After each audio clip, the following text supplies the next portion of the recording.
Hello, hello. All right, so this is another request video. I had a viewer who said they have to do the front knock sensor on their Grand Prix.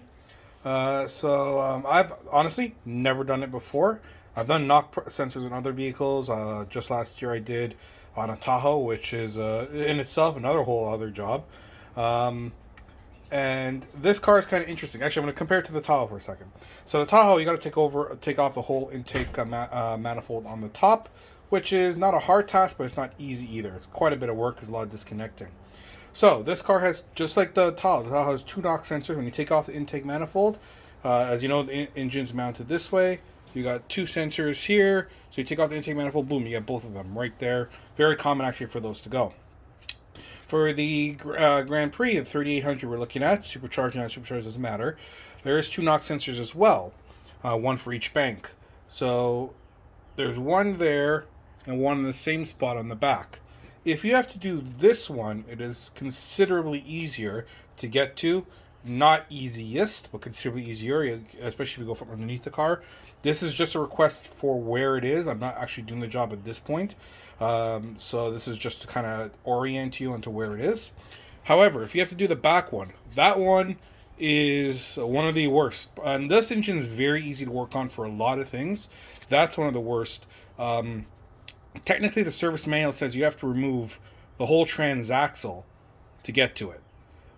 So it's terrible. I'm not going to show you that one right now, but it's in the same orientation spot.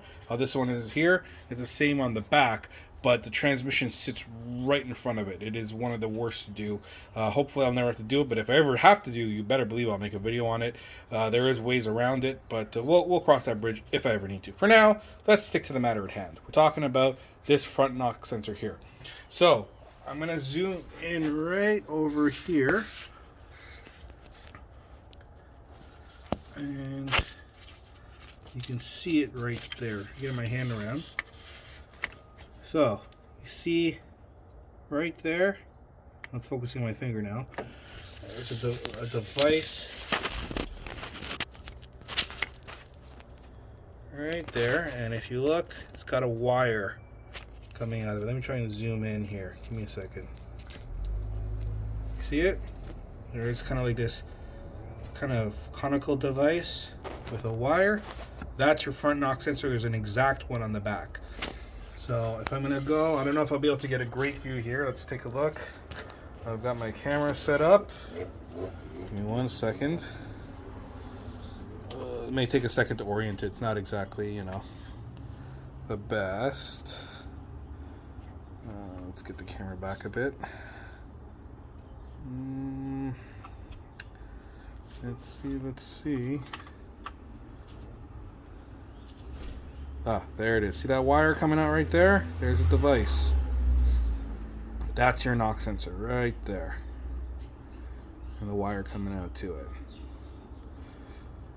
Luckily, these cars don't have a huge failure rate on them. They do fail. They're not a huge failure rate, so hopefully it's not something that comes up often.